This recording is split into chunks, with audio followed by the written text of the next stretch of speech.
Party के शरीक chairman और साबिक सदर आसिफ अली जरदारी ने कहा है कि यकीन है कि 8 फरवरी को पीपल्स पार्टी मुल्क की अक्सरियती पार्टी बनकर सामने आएगी। अपने एक बयान में आसिफ अली जरदारी ने कहा कि मुल्क शफाफ इंतखाबात की तरफ जा रहा है। पीपल्स पार्टी आम इंतखाबात के लिए तैयार है। मुझे इलेक्शन कमीशन पर पूरा एतमाद है, वो शफाफ इलेक्शन करवाएगा। उन्होंने कहा कि पीपल्स पार्टी वाहिद जमात है जो इलेक्शन लड़ने की सलाहियत रखती है। मुल्क का माहौल इंतखाबात के लिए साजगार है, इलेक्शन वक्त पर होने चाहिए। इसी पर बात करने के लिए सीनियर तज्जियाकार सज्जाद मीर साहब हमारे साथ मौजूद हैं। बहुत शुक्रिया सज्जाद साहब वक्त देने के लिए। मीर साहब, आप आसिफ अली जरदारी के इस बयान को किस तरह देखते हैं?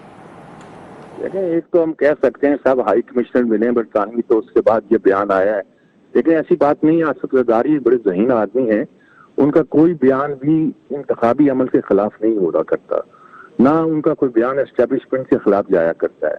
वो बहुत मोहतात बयान किया करते हैं। वो कैसे कह सकते हैं कि हम इंतखाबात में हिस्सा नहीं लेंगे या हम इंतखाबात जो हैं वो फेयर नहीं हो रहे। वो ये तो कह सकते हैं कि कुछ लोग इस मामले में कुछ गड़बड़ कर रहे हैं, लेकिन वो बहुत मोहतात उस काम के लिए उन्होंने बिलावल को छोड़ा हुआ है। बिलावल कुछ सियासी बयान देते रहते हैं कि इवन प्लेइंग फील्ड नहीं है और पीपल्स पार्टी के साथ हमेशा दांधली हुई, ये किया गया वो किया गया। लेकिन आसिफ जरदारी एक मंजे हुए सियासतदान की तरह यही कह रहे हैं कि हम तो तैयार हैं भाई, हम वाहिद पार्टी हैं जो इलेक्शन लड़ने के लिए तैयार हैं। आप यह ना समझें कि हम इलेक्शन से भाग रहे हैं ये कहकर कि दादरी हो रही है। हम मैदान में हैं, आओ इलेक्शन लड़ो और हम सबसे बड़ी पार्टी होंगे। यानी ये तो हर पार्टी को कहना पड़ेगा ना कि हम ही आ रहे हैं और हम इंतजार में होंगे। तो ये मेरे ख्याल में इलेक्शन की फलाह साजगार होने की निशानियां हैं। और लगता यह है कि 8 फरवरी को अब अगर सब अपना एतमाद ज़ाहिर कर रहे हैं, पीपल्स पार्टी ने कर दिया है और इसके साथ ही मुस्लिम लीग ने कर दिया है, तो बाकी क्या रह गया है? पीटीआई के तो मामला जो है वो और तरह के हैं, उसको तो और तरह से देखना पड़ेगा, डील करना पड़ेगा। बहरहाल अब पूरी कौम को इलेक्शन की तैयारी करना चाहिए।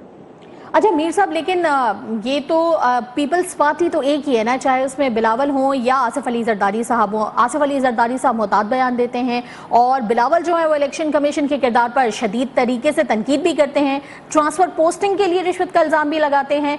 तो ये पार्टी पॉलिसी फिर क्या हुई? ये असल में दोनों एक हैं वाला किस्सा है।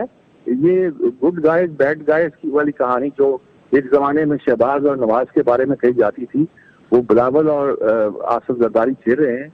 लेकिन जो राय आसिफ जरदारी की है वो बताती कि इलेक्शन के लिए तो ये तैयार करें और किसी के बारे में ये इतराज करेंगे तो उसका मतलब होगा कि वो इलेक्शन के बारे में इतराज कर रहे हैं, वो इलेक्शन से भाग रहे हैं।